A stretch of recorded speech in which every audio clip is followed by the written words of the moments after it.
Chapter 1. The iron door then smelled of wet stone and rotting thatch. Rain hammered the roof in violent sheets, turning the courtyard into a black mirror. Elena pressed her palm against the cracked window pane, watching lightning fracture the sky over the valley below. She'd been traveling for 3 days. 3 days since she'd left her father's house with nothing but a leather satchel and the clothes on her back. 3 days since she'd discovered the letters, her fiancé's letters, to her sister. The innkeeper appeared in the doorway, wiping his hands on a stained apron. He was older than the hills, bent like a question mark, with eyes that had seen too much to trust strangers. "One room left," he said flatly. "Upstairs. End of the hall." Elena turned from the window. "I'll take it, coin first." She counted out the silver pieces more than the room was worth, but she had no leverage and he knew it. The innkeeper pocketed them without thanks and handed her a rusted key. "Lock your door," he muttered. "Storm brings out strange folk." She climbed the narrow stairs, each step groaning beneath her weight. The hallway was dark, lit only by a single candle burning in a wall sconce. The flame guttered as she passed, shadows lunging across, peeling wallpaper. The room was at the very end. She fit the key into the lock and pushed the door open, and froze. Someone was already inside. A man stood by the window, his back to her, silhouetted against the storm, tall, impossibly still. He didn't turn at the sound of the door, didn't acknowledge her presence at all. For a moment, she thought he might be a statue, some macabre decoration left by a previous tenant. Then he spoke, closed the door. His voice was low, smooth as river stones, and carried an authority that made her hand move before her mind could catch up. The door clicked shut behind her. "There's been a mistake," Elena said, forcing steadiness into her tone. "The innkeeper said this room was available." It was. The man still hadn't turned. "Until I took it."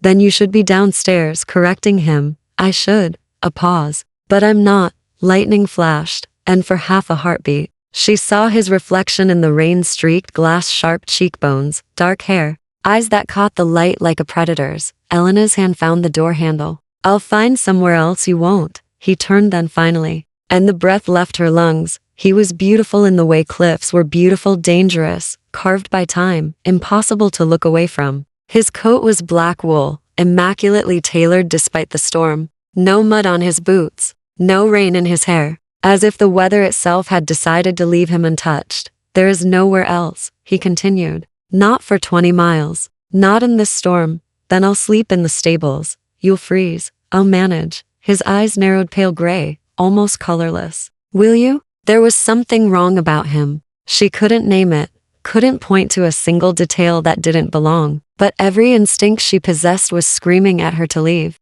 to run. But the rain was a roar beyond the walls. The wind rattled the shutters, and she was so tired. "One last room," she said quietly. "We share the bed." The words surprised her even as she spoke them. Bold, reckless, but also practical. She had no money left for another inn, no family to return to, no home that would welcome her. Pride was a luxury she could no longer afford. The man studied her for a long moment. Then, impossibly, something like amusement flickered across his face. "You don't know what you're agreeing to. I know I'm cold and wet, and I have nowhere else to go." She lifted her chin. "If you're a gentleman, you'll sleep on the floor." "I'm not a gentleman." "Then we're even." "I'm not a lady." That earned her a ghost of a smile, barely there, gone before she could be certain it existed. He moved away from the window, crossing the room with a grace that felt rehearsed, unnatural. He gestured to the narrow bed against the far wall. "Take it." "I don't sleep much." Elena hesitated. "You're serious? Do I look like I just—" No. He looked like he'd forgotten how. She set her satchel on the floor and peeled off her soaked cloak. Her dress was damp beneath, clinging to her skin, but there was no fire in the hearth and no dry clothes to change into. She would have to make do. The man returned to the window, his back to her once more. Watching the storm, or watching something else, Elena sat on the edge of the bed, unlacing her boots with numb fingers. The silence stretched between them, not comfortable, but not hostile either. Strange, liminal. "What's your name?" she asked. He didn't answer immediately. When he did, his voice was barely audible over the rain. "Lucian." "I'm Elena." "I know." Her hands stilled. "How?" "The innkeeper talks." Lucian's reflection shifted in the glass. "He said a young woman arrived alone, running from something. I'm not running.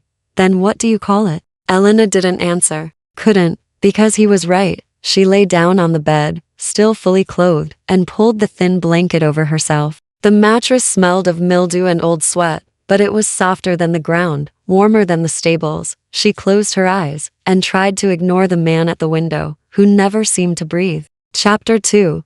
The habit of stillness. Elena woke to silence, not the comfortable quiet of a sleeping inn, but the absolute absence of sound. No creaking floorboards, no distant voices, no rain. The storm had passed sometime in the night, leaving behind a stillness that felt unnatural. She opened her eyes. Dawn light filtered through the window, pale and gray. The room looked different in daylight, smaller, shabbier, with water stains blooming across the ceiling like bruises. Lucien was exactly where she'd left him, standing by the window, unmoving, his coat unwrinkled, his posture unchanged, as if he'd been frozen there for hours. Elena sat up slowly, her muscles stiff from the damp cold. Did you sleep at all? No, you just stood there all night? Yes. She waited for elaboration. None came. Elena swung her legs off the bed, wincing as her bare feet touched the freezing floorboards. She'd taken off her boots before sleeping, a decision she now regretted. Everything in the room felt colder in daylight, the air, the walls, the man who wouldn't look at her. I should go, she said, reaching for her satchel. Where? Away, further south. There's a cousin in Blackwater who might take me in. Blackwater is 3 weeks' travel on foot. Lucien finally turned from the window. In the morning light, his face was even more striking and even less human. His skin was too pale, too flawless. No circles under his eyes, despite his claimed sleeplessness. No imperfections at all. You won't make it alone. I've made it this far, barely. His gaze dropped to her satchel, then back to her face. You're running from a broken engagement. No money, no protection, no plan beyond a way. How long before desperation makes you careless? Elena's jaw tightened. You don't know anything about me. I know you agreed to share a room with a stranger rather than sleep in a stable. That speaks to either bravery or foolishness, possibly both. He crossed his arms. The roads aren't safe, especially not for women traveling alone. Then what do you suggest? I stay here forever? Rot in this room until the innkeeper throws me out. I suggest you think before you act. I have thought. Elena grabbed her cloak from where it hung over the bedpost. Still damp. She pulled it on anyway. Every moment I stay near my father's territory is a moment I risk being found, dragged back, married off to salvage his reputation. So forgive me if I don't have the luxury of a perfect plan. She moved toward the door. Lucien was suddenly there between her and the exit. She hadn't seen him move, hadn't heard footsteps. One moment he was across the room, the next he was directly in front of her, close enough that she could see the faint gray veins beneath his translucent skin. Elena's heart kicked against her ribs. Move. Come with me. The words hung in the air like smoke. Elena stared at him. What? I have a house. North of here. 3 days' ride. Lucien's expression was unreadable. You need shelter. I have space. It's a practical arrangement. You're offering me. What? Charity? I'm offering you survival. In exchange for what? Something flickered in his eyes. Approval, maybe. He appreciated that she'd asked. Company. The house is large and empty. I travel frequently. Someone should keep it maintained while I'm gone. It sounded reasonable. Logical, even. It also sounded like a trap. Elena stepped back, putting distance between them. I don't know you. For all I know, you're worse than what I left behind. Possibly. Lucien didn't move. But I'm also your only option. You said it yourself, you have no money, no allies, and winter is coming. How long do you think you'll last on the roads? She hated that he was right, hated the calculation in his voice, the way he laid out her failures like items on a ledger, hated that she was desperate enough to even consider his offer. Why? Elena asked quietly. Why help me? Lucien was silent for a long moment. When he spoke, his voice was softer than before. Because I know what it's like to have nowhere else to go. There was something in those words, something raw and old and true. It wasn't sentiment. It was recognition. Elena studied him. Really looked at him this time. He was too still, too controlled. Every movement deliberate, every word measured. As if he was constantly holding himself back from something. And his eyes, those pale, colorless eyes, carried a weight that didn't match his apparent age. He looked 30 at most. He felt ancient. What are you? she whispered. Lucian's expression didn't change. Careful, Elena. Some questions have answers you're not ready for. Try me. Not yet. He stepped aside, clearing the path to the door. The offer stands. Come with me, or take your chances on the road. Either way, you're free to choose. Elena's hand found the door handle. She could walk away, should walk away. Every rational part of her screamed that this man was dangerous, that his offer was too convenient, that nothing good came from strangers with empty houses and knowing eyes, but desperation made cowards of the careful, and she was so tired of running alone. One condition, Elena said. You stay on your side of the house. I stay on mine. No locked doors. No surprises. Lucian inclined his head. Agreed. And if I want to leave, you leave. No questions asked. She searched his face for deception, and found none. Just that same eerie calm, that predatory patience. Elena released the door handle. 3 days, she said. If your house is real and you're not a murderer, I'll consider staying. Fair enough. When do we leave? Lucian glanced toward the window, where sunlight was beginning to strengthen. For just a moment, something like discomfort crossed his features. Tonight, he said. We travel at night. Chapter 3.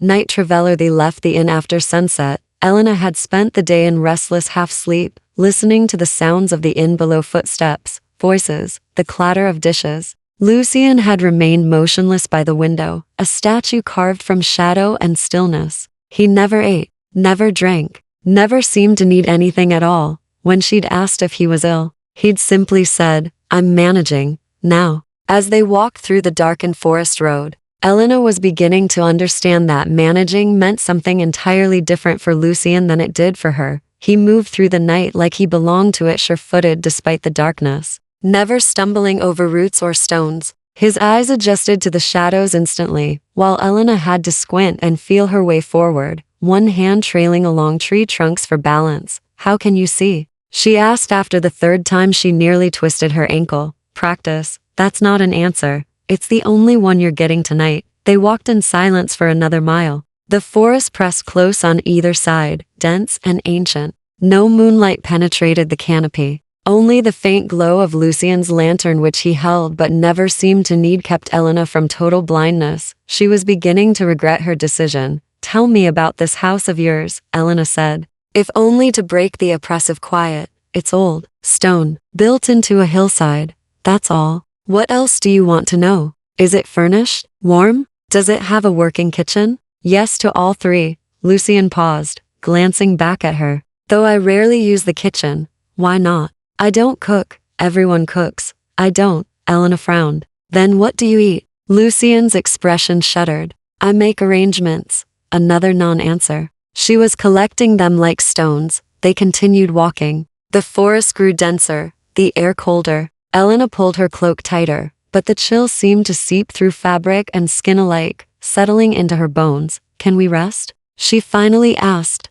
Lucian stopped, turned. In the lantern light, his face was all sharp angles and hollow shadows. Already? I've been walking for hours. 2 hours. It feels like more. He studied her for a moment, then nodded toward a fallen log just off the path. 5 minutes. Elena sank onto the log gratefully, her legs trembling with exhaustion. She hadn't eaten since yesterday, hadn't slept properly in days. Everything hurt. Lucian remained standing, scanning the trees with an intensity that made her uneasy. What are you looking for? Elena asked. Nothing. You're lying. His gaze snapped to her. Excuse me? You keep watching the forest like something's out there. If we're in danger, I deserve to know. Lucian was quiet for a long moment. Then he crouched down in front of her, bringing himself to eye level. This close, she could see the inhuman perfection of his features, the symmetry too precise, the skin too smooth, the eyes too bright even in darkness. We're not in danger, he said carefully.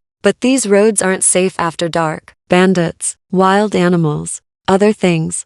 What other things? Things you don't need to worry about as long as you're with me. That's not reassuring. It's not meant to be. It's meant to be true. Lucian stood. 5 minutes are up. We need to keep moving. Elena forced herself to her feet, biting back a groan. Her muscles screamed in protest. How much further? We'll reach a way station by dawn. You can rest properly there.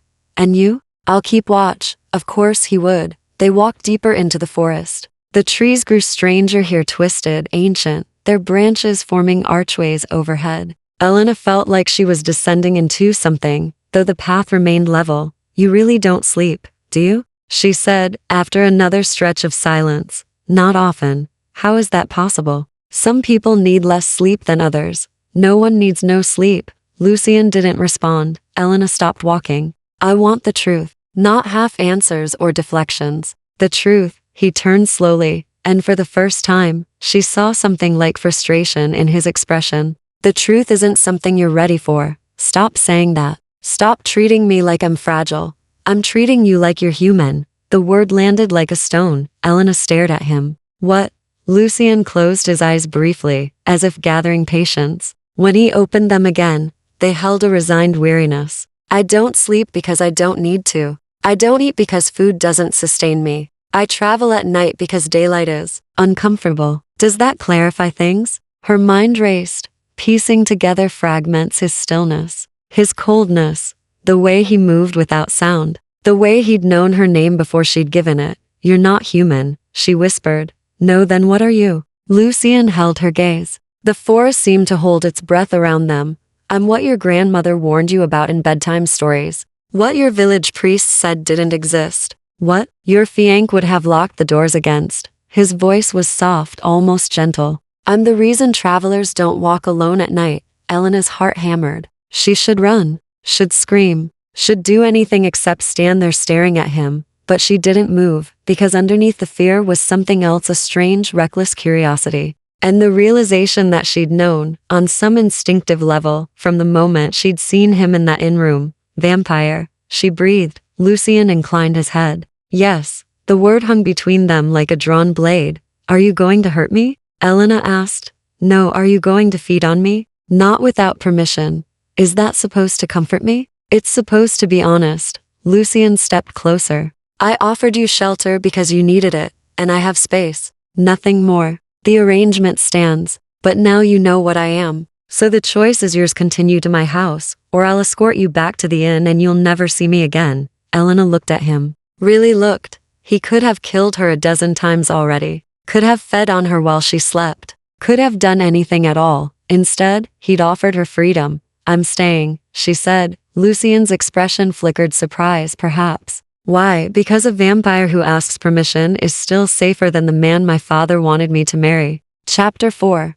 The wasted Ianthe reached the way station just as dawn began to bleed across the horizon. It wasn't much, a stone cottage built against a cliff face, half hidden by overgrown vines. The windows were shuttered, the door reinforced with iron bands. It looked abandoned, forgotten by time and travelers alike. Lucian produced a key from his coat pocket and unlocked the door. It swung inward with a groan, revealing a single room lit by the gray pre-dawn light filtering through cracks in the shutters. Inside, he said quietly. Quickly, Elena stepped over the threshold. The air smelled of dust and old smoke, but it was dry and infinitely warmer than the forest. A stone hearth dominated one wall, cold ash piled in its belly. A narrow cot sat against another wall, its mattress thin but present. Shelves lined the remaining space, stocked with preserved food, candles, and firewood. This is yours? Elena asked. One of several. Lucian closed the door behind them and threw the bolt.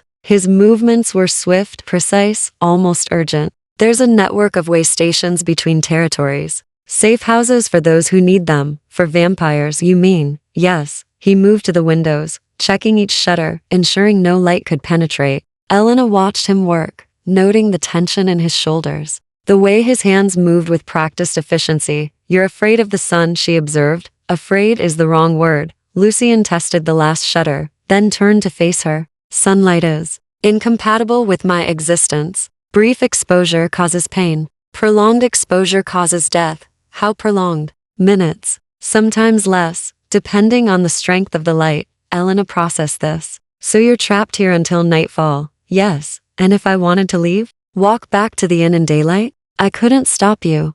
Lucian's expression was carefully neutral. The door isn't locked from the inside. You're free to go whenever you choose. It was a test, Elena realized. He was giving her every opportunity to run, to reconsider, to save herself from whatever lay ahead. Part of her wanted to take it, to walk out that door and never look back, but a larger part The part that had agreed to share a room with a stranger. The part that had left everything behind rather than submit to a loveless marriage. That part was curious. "I'll stay," she said. "At least until tonight." Something like relief flickered across Lucian's face. "There's food on the shelves. Help yourself." He gestured vaguely toward the far corner of the room, where shadows pooled deepest. "Doing what?" "Resting.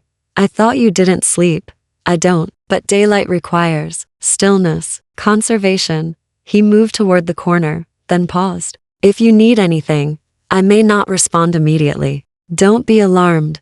"What does that mean?" "It means I'll be less aware than I am at night, slower. During the day, I'm closer to what you'd consider dead than alive." The casual way he said it made Elena's stomach turn. "That sounds horrifying." "It's inconvenient," Lucian corrected. "Horrifying is subjective." He settled into the corner, back against the stone wall, and went utterly still. Not the stillness of sleep, the stillness of absence. As if someone had reached inside him and switched something off, Elena stared at him for a long moment, unnerved. His chest didn't rise. His eyes didn't blink. He could have been a corpse propped against the wall. Except corpses had more vitality than whatever Lucian became during daylight hours. She turned away, uncomfortable, and busied herself exploring the way station. The shelves held dried meat, hard cheese, stale bread, traveler's fare, meant to last months. She ate mechanically, her mind elsewhere. A vampire. She was traveling with a vampire.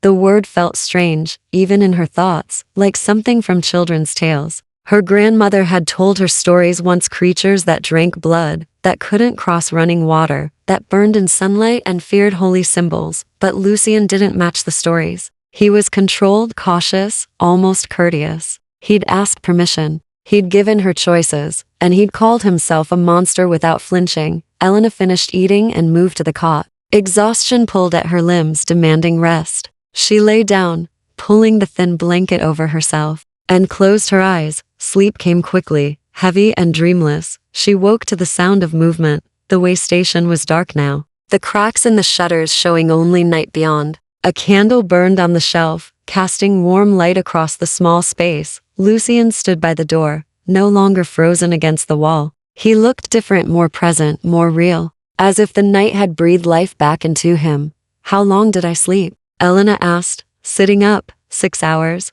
Lucian was repacking supplies into a leather satchel. "We should leave soon. We'll reach the house by midnight if we maintain pace." Elena swung her legs off the cot, rubbing sleep from her eyes. "You just stood there the entire time, watching me sleep?" "No, I was dormant as I said I'd be." He glanced at her. "Though I would have woken if you'd been in danger." "How would you know if you were dormant?" "Instinct. Survival."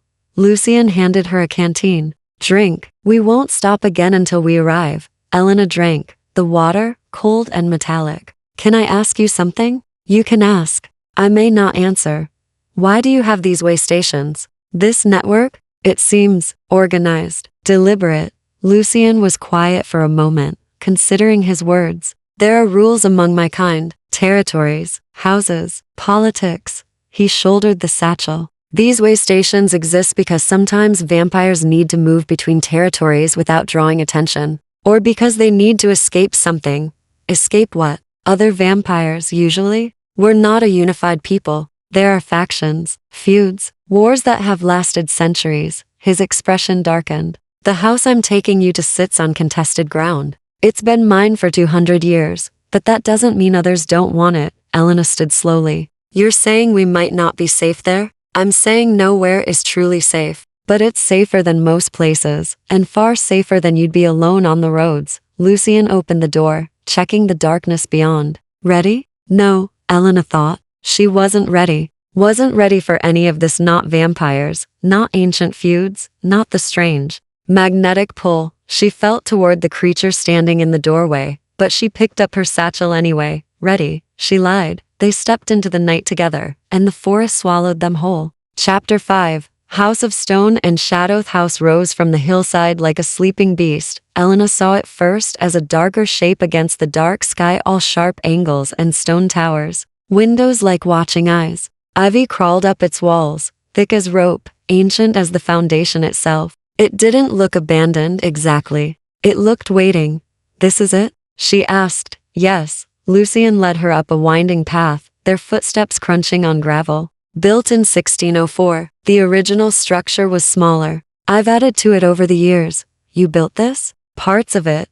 The front door was massive dark oak reinforced with iron, carved with symbols Elena didn't recognize. Lucian produced another key, this one longer and more ornate than the way stations, and the lock turned with a heavy click. The door swung open. Darkness greeted them, vast and complete. Then Lucian stepped inside and candles flared to life throughout the entrance hall, dozens of them, mounted on walls and chandeliers. Illuminating a space that stole Elena's breath, the hall soared 3 stories high, its ceiling lost in shadow. A grand staircase curved upward on the left, its banister carved from black wood. Tapestries lined the walls, their colors muted with age, but still beautiful hunting scenes, celestial maps, battles between creatures Elena couldn't name. The floor was polished stone, veined with silver that caught the candlelight and threw it back in fractured patterns. It's enormous, Elena whispered. It needs to be. Lucian closed the door behind them, the sound echoing through the space. I'm not the only one who lives here.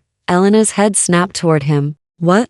The house maintains a small staff, human mostly. They keep the grounds, manage supplies, maintain the illusion that this is simply an eccentric lord's estate. He set down his satchel. They know what I am. They're compensated well for their discretion. Where are they now? Sleeping? Most likely. It's past midnight. Lucian gestured toward the staircase. Your rooms are on the 2nd floor, east wing. I've had them prepared.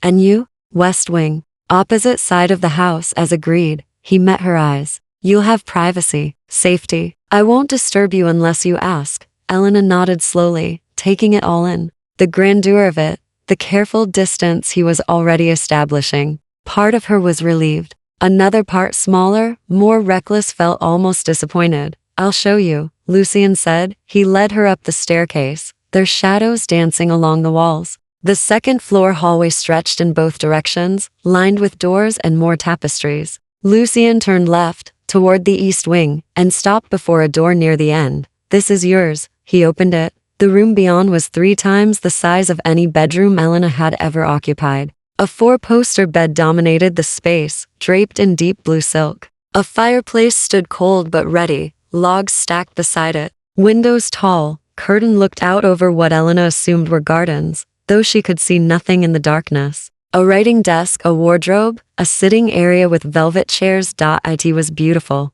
It was overwhelming. It felt like a cage disguised as luxury. There's a bathing room through that door, Lucian said, pointing to a smaller door on the right, and a dressing room beyond. You'll find clothes in the wardrobe. They may not fit perfectly, but they're clean and warm. Whose were they? A pause. Someone who no longer needs them. Elena turned to face him. Did you kill her? No, Lucian's expression was carefully blank. She was a guest, like you. She stayed for a season, then left to marry a merchant in the capital. She was happy, last I heard.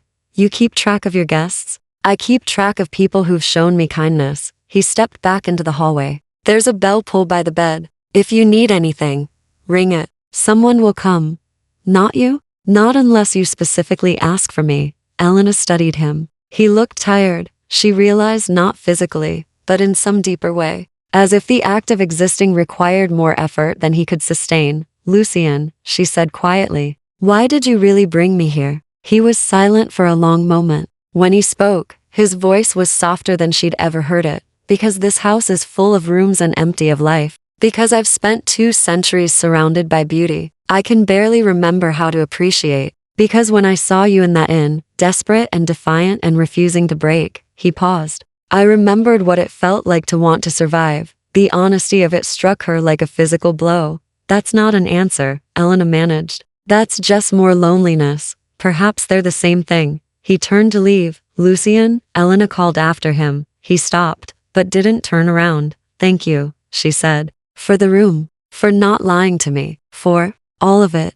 His shoulders tensed slightly. Don't thank me yet. You don't know what you've agreed to. Then tell me. Tomorrow? He glanced back, just once. Rest, Elena. You're safe here. That much I can promise. He disappeared down the hallway, his footsteps silent on the stone floor. Elena stood in the doorway of her beautiful prison, listening to the vast house settle around her. Somewhere in the distance, she heard water running. Footsteps on a lower floor. The creak of old wood adjusting to the night. She closed the door and leaned against it, her heart racing. She'd escaped one trap only to walk willingly into another. But this trap had windows, had choices, had a monster who asked permission before he took anything. It was more than she'd had 3 days ago. It would have to be enough. Elena moved to the window and pulled back the curtain. The gardens stretched below, silver with moonlight, and beyond them, at the edge of the property, she could see walls, high stone walls that circled the entire estate, keeping the world out, or keeping her in. She wasn't sure which frightened her more. Chapter 6. The Blood. Othelina woke to sunlight streaming through gauze curtains and the smell of fresh bread. For a disoriented moment, she forgot where she was. Then memory returned. The journey, the vampire, the house of stone and shadow. She sat up quickly, her heart hammering, half expecting to find Lucien standing in the corner watching her. The room was empty. A tray sat on the table beside her bed, bread, butter, jam, tea still steaming in a porcelain cup. Someone had been here while she slept. The thought made her skin prickle. Elena ate quickly, then explored the bathing room. It was as luxurious as the bedroom, a deep copper tub, running water from an actual tap, soaps and oils arranged on a shelf. She bathed, scrubbing away 3 days of travel and fear, then dressed in clothes from the wardrobe. A simple day dress in deep green, surprisingly close to her size. The fabric was fine, expensive. She tried not to think about the woman who'd worn it before. She needed to understand this place, needed to know what she'd walked into. Elena opened her door and stepped into the hallway. In daylight, the house looked less ominous, still grand, still imposing, but lived in. Dust motes danced in shafts of sunlight. She could hear voices below, the clatter of dishes, normal household sounds. She descended the stairs carefully, one hand on the banister. The entrance hall was empty, but voices drifted from somewhere deeper in the house. Elena followed them through an archway and down a corridor, until she found herself at the threshold of an enormous kitchen. 3 people worked inside, a middle-aged woman kneading bread, a younger man chopping vegetables, and an elderly gentleman polishing silver. They looked up when Elena appeared, their expressions shifting from surprise to something like careful welcome. "You must be the new guest," the woman said, wiping flour from her hands. "I'm Mrs. Brennan. I manage the household. This is Thomas and Mr. Aldridge." The men nodded politely. "Elena," she offered. I'm sorry, I don't quite know what I'm doing here." Mrs. Brennan's expression softened. "You're recovering, dear. That's what guests do. Lord Ashford takes in travelers from time to time, gives them safe harbor until they're ready to move on." "Lord Ashford?" "Master Lucien, I mean." Mrs. Brennan returned to her bread. "Old habits. He prefers we don't use the title, but it's his by right. Has been for generations." Elena absorbed this. "And you know what he is?" The kitchen went quiet. "Yes, Mrs. Brennan said carefully. "We know. Doesn't that frighten you?" At first, the older woman shaped her dough with practiced hands. "But Lord Ashford has never harmed anyone under this roof. He has rules, strict ones. We're paid well, treated fairly, and free to leave whenever we choose. That's more than most servants can say." Thomas spoke up, his voice quiet. "My sister was dying. Consumption. Master Lucien gave us money for doctors, medicine. She recovered. I've worked here 5 years now. Never once felt unsafe. He's not like the stories, Mr. Aldridge added, setting down his polishing cloth. He doesn't hunt humans, doesn't kill for sport. He has arrangements." Elena frowned. "What kind of arrangements?" "There are people who donate willingly," Mrs. Brennan explained, "for coin, or favors, or other reasons. Master Lucien only feeds from those who consent. It's one of his cardinal rules. And if he breaks that rule, he doesn't." Mrs. Brennan's voice was firm. "In 20 years I've never seen him waver. Not once." Elena wanted to ask more about the other vampires, about the territories and houses Lucien had mentioned, about what made him different from the monsters in grandmother's tales. But footsteps echoed in the hallway, and a moment later, a young woman appeared in the doorway. She was striking dark hair, pale skin, eyes that reflected light like a cat's. She wore men's clothing, a sword belted at her hip, and moved with predatory grace. "Another vampire. So you're the stray Lucien picked up," the woman said, studying Elena with undisguised curiosity. "You're braver than you look, staying here. Annis, Mrs. Brennan said warningly. What? It's true. Annis leaned against the doorframe. Does she know about the blood oath? Elena's stomach tightened. What oath? Annis smiled, showing teeth slightly too sharp. The one that binds this territory. The reason we're all stuck here playing at domesticity while the other houses sharpen their knives. That's enough, a voice said from behind. Annis? Lucian appeared in the hallway. Fully dressed now, in dark trousers and a white shirt. He looked different in daylight, younger somehow, less severe. But his eyes held a warning as he looked at Annis. She deserves to know, Annis protested. She will know. When I explain it properly. Lucian turned to Elena. Walk with me, please. It wasn't really a question. Elena followed him out of the kitchen, aware of Annis's amused gaze tracking them. They walked through corridors and out into the garden's vast grounds surrounded by those high stone walls. The morning sun was warm, the air sweet with flowering vines. I'm sorry about Annis, Lucian said. She enjoys provocation. She's like you. A vampire. Yes. One of 3 who live here permanently. The others you'll meet eventually. He led her down a gravel path toward a stone bench beneath an oak tree. Sit. I owe you explanations. Elena sat, her hands folded in her lap. What's the blood oath? Lucian remained standing, his gaze distant. A binding agreement between vampire houses, made in blood, enforced by ancient law. 2 centuries ago, the territory wars threatened to expose our existence to humanity. Too many debts, too much attention. The oldest vampires convened and established oaths, borders that couldn't be crossed without permission, feeding grounds that couldn't be poached, rules of engagement, and you're part of this oath. I am the oath. For this territory. He finally looked at her. I hold these lands in trust. No vampire can hunt here without my permission. No human under my protection can be harmed. It's why the Waystation Network exists, safe passage for those who honor the agreements, and those who don't face consequences. His expression darkened. The House of Corvus has been testing my borders for months. Small incursions, humans found drained at the edges of my territory. They want these lands, want to break the oath and claim them by force. Elena's breath caught. That's why you brought me here.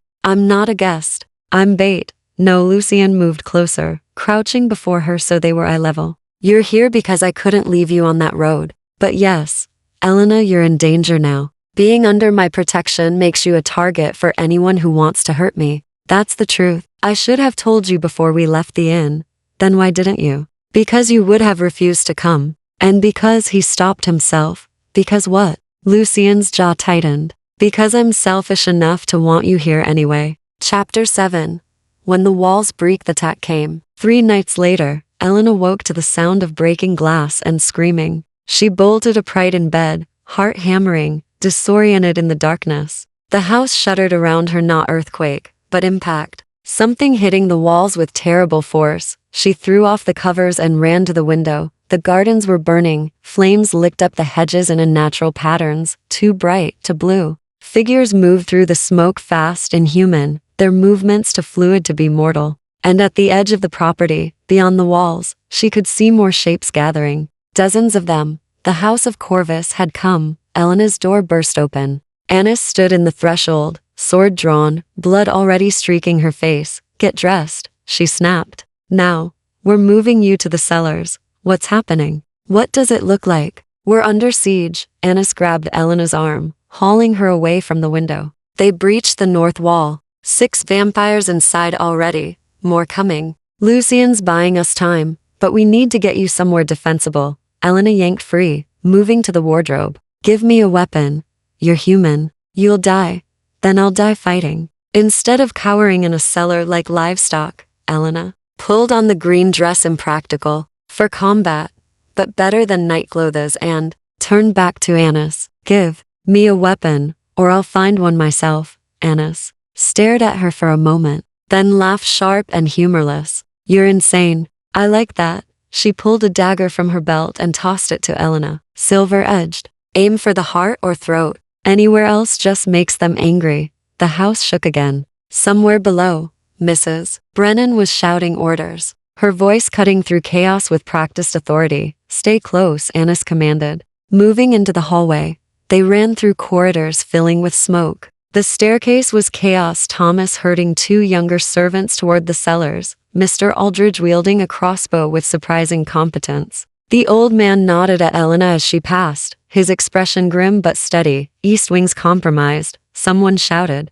They're in the library. Annis cursed. That's where Lucian keeps the territorial maps. If Corvus gets those, she didn't finish the thought. Just ran faster. They burst into the library. It was carnage. 2 vampires male, dressed in black leather marked with a raven sigil, were tearing through shelves, scattering books and papers. A third lay dead near the fireplace, a crossbow bolt through his eye. And Lucian stood in the center of the room, bleeding from a dozen wounds, holding them back with nothing but a ceremonial sword and sheer will. He moved like violence incarnate, precise, brutal, every strike calculated. But he was outnumbered, and even Elena could see he was slowing. Annis, he said, without taking his eyes off his opponents. Get her out.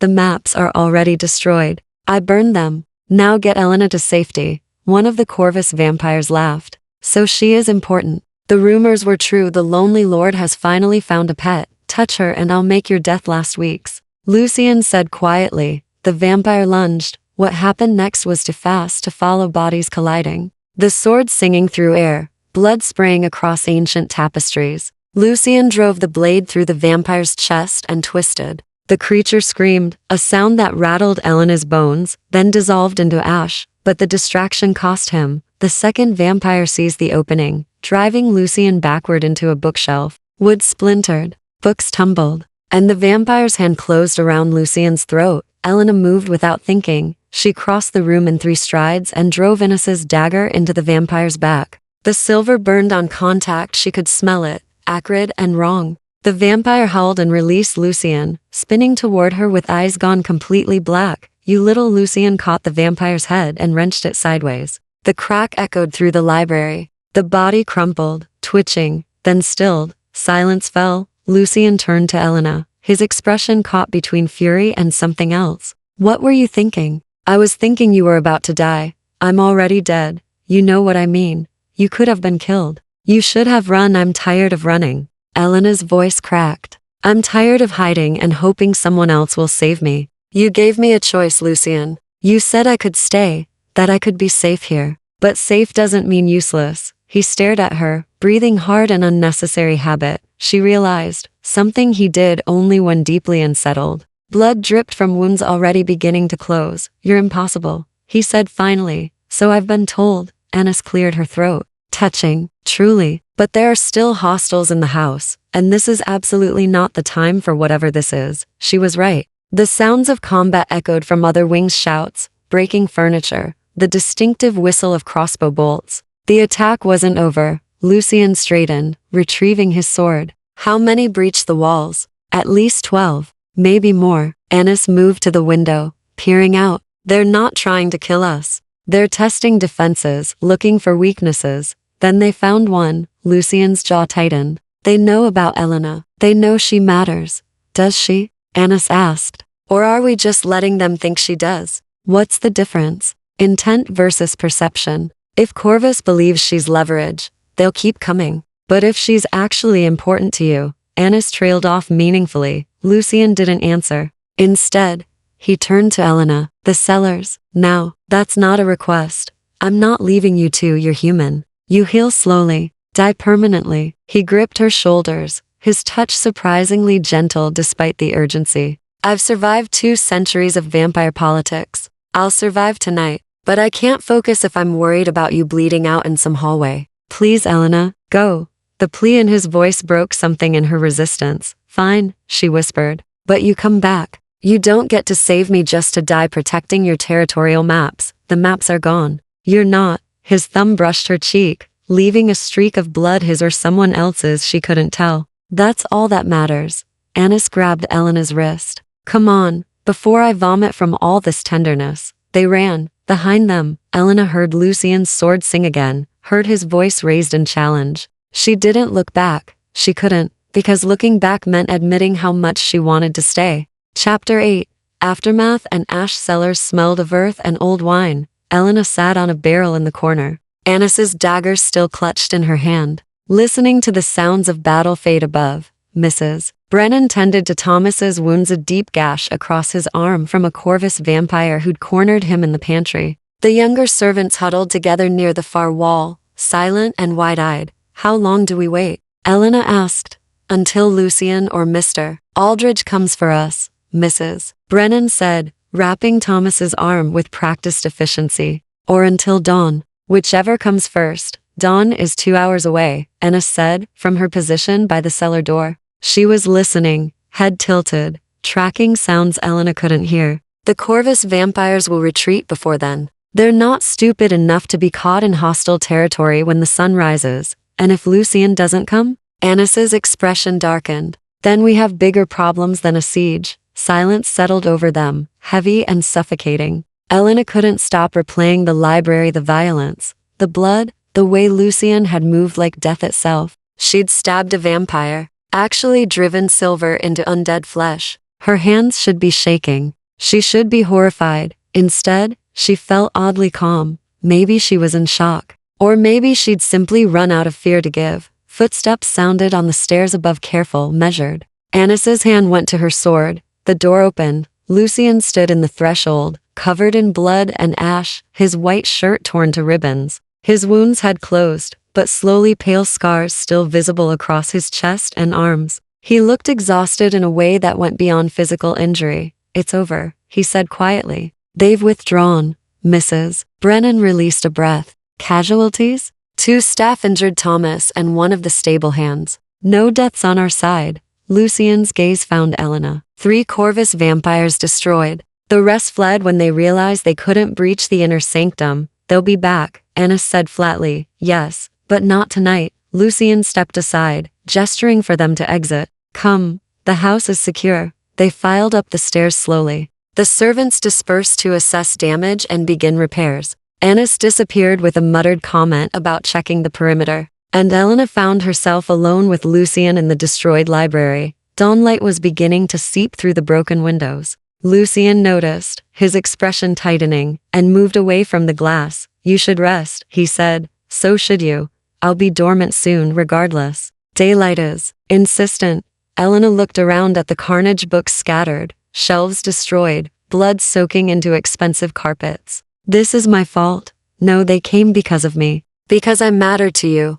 Or because they think I do. Either way, people got hurt because I'm here. People got hurt because House Corvus is testing boundaries they have no right to test. Lucian's voice was sharp. This was coming long before you arrived. You're an excuse, not a cause. That's not comforting. It's not meant to be. It's meant to be true. He moved closer, and Elena could see the exhaustion carved into his features. I won't lie to you, Elena. Being here makes you a target. But leaving makes you a different kind of target, one without protection, without resources. At least here, I can keep you alive. For how long? Until the next attack? Until Corvus sends 20 vampires instead of 12? If necessary, yes. Why? Elena's voice cracked. Why does it matter so much? You said it yourself, you're 200 years old. You've survived centuries of politics. Why risk everything for someone you met 4 days ago? Lucian was quiet for a long moment. When he spoke, his voice was barely audible over the wind whistling through broken windows. Because in 200 years,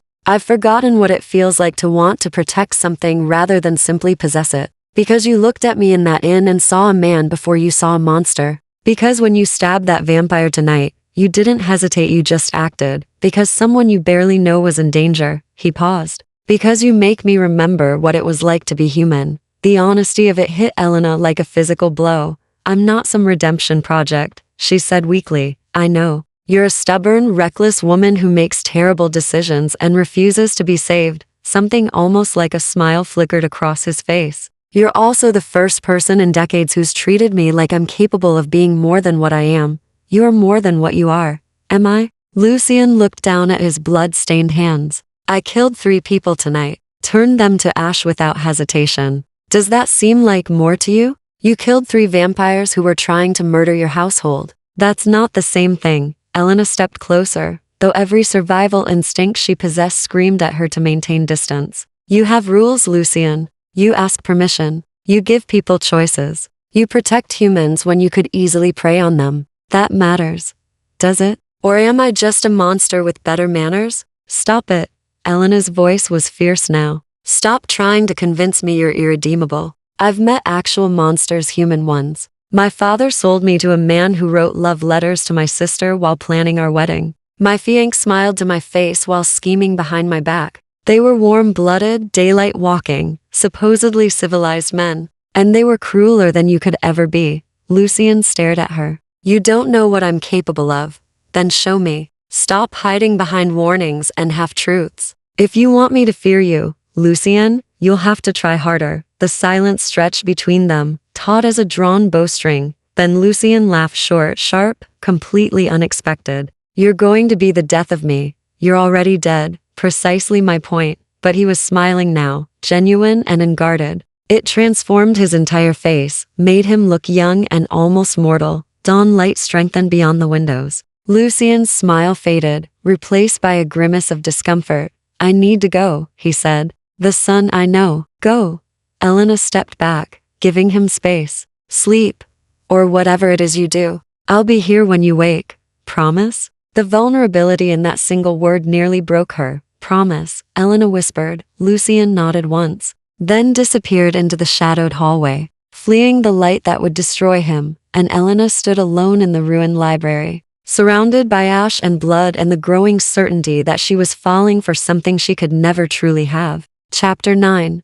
The interlude. 5 days passed in strange, suspended peace. The household repaired. What could be repaired? Mr. Aldridge supervised the replacement of windows. Mrs. Brennan orchestrated the cleaning of bloodstains. With the efficiency of someone who'd done this before, Thomas healed quickly, his arm wrapped but functional. The younger servants gradually lost their haunted expressions, and Elena learned to live in a house that breathed darkness. She fell into rhythms. Mornings in the garden, where sunlight touched everything Lucian couldn't reach. Afternoons in the rebuilt library, reading books older than her country. Evenings waiting for sunset, when the house would wake and Lucian would emerge from whatever darkness claimed him during daylight hours. He found her on the 5th evening in the music room, a space she'd discovered by accident, filled with instruments, gathering dust. She sat at the pianoforte, picking out a melody her mother had taught her years ago. You play, Lucian said from the doorway. Elena's hands stilled.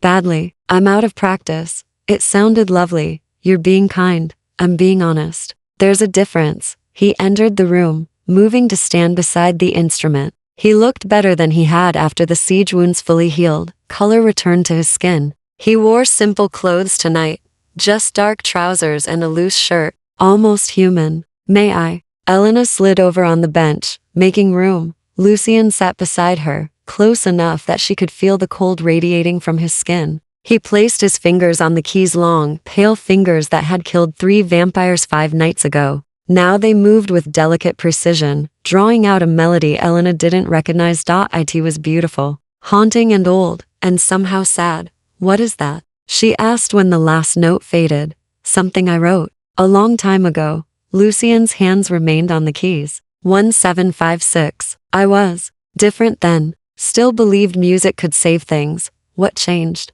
Everything. Nothing. He looked at her. I stopped composing after the territorial wars began. Seemed frivolous to create beauty when I was spending my nights negotiating death. Play something else. I don't remember, liar. You remember everything. You're 200 years old. Play something that made you happy. Lucian's expression flickered surprise, maybe, or something softer. Then his fingers moved again, pulling out a livelier melody this time. Something with rhythm and hope buried in its structure. Elena found herself smiling. Better.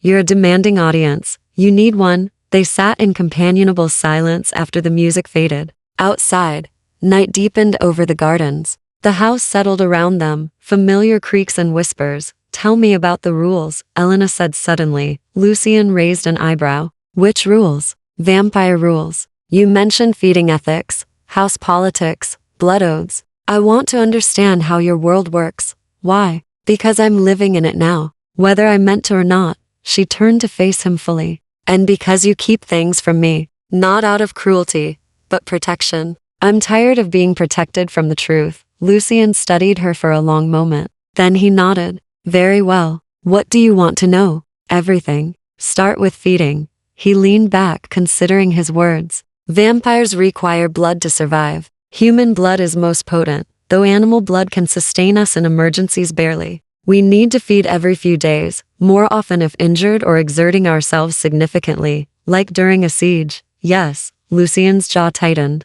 The act of feeding is intimate. It requires trust, consent, and control. Without all three, it becomes predation, and you only feed from willing donors, always. I have arrangements with 5 individuals who provide blood in exchange for coin, protection, or other agreed-upon terms. They know what I am. They choose to help me survive. Do you drink directly from them? A pause. Sometimes. With permission. Other times they provide blood in vials less intimate, more clinical. It depends on the arrangement. Elena absorbed this. Does it hurt them? If done correctly, no. There's a venom in our bite that numbs pain, induces euphoria. Some donors find it pleasurable. Lucien's voice was carefully neutral. Which is why consent is paramount. The venom can be addictive. Donors must be monitored, rotated, protected from their own desires. Have you ever? Elena hesitated. Have you ever fed from someone without consent? Yes. The admission was quiet, haunted. When I was newly turned, before I understood what I was, before I developed control, I killed 4 people in my first month, drained them completely because I didn't know how to stop. Lucien, don't absolve me. I remember their faces, their names, the way they screamed. His hands clenched. It's why I'm so rigid about consent now. Why? I enforce feeding laws within my territory. Because I know exactly what happens when vampires treat humans like livestock. Elena reached out slowly, placing her hand over his. His skin was cold, but not unpleasantly so. You were a different person then, was I? Or am I just better at controlling the monster? Both can be true. Lucien looked at their joined hands, something unreadable in his expression. You should be afraid of me. I was. I'm not anymore. Why not? Because you've had 100 opportunities to hurt me, and chosen restraint every time. Because you warned me away instead of luring me closer. Because you hate yourself more than I ever could. Elena squeezed his hand gently. You're not the monster you think you are, Lucien. You don't know that. Then prove me wrong. Show me the monster. He pulled his hand away, standing abruptly. Don't ask for things you can't take back. I'm not afraid, you should be. Lucien's eyes had darkened, that inhuman otherness bleeding through his careful control. I haven't fed in 6 days. I'm using reserves. I don't have. And you're standing here offering me trust like it's simple, like proximity isn't dangerous, is it? Elena stood, facing him. Am I in danger right now? Yes. From you feeding on me, or from something else? The question hung between them, charged with meaning. Neither of them wanted to name. Lucien's expression cracked. Both? Always both. Then feed. The words left Elena's mouth before she could second-guess them.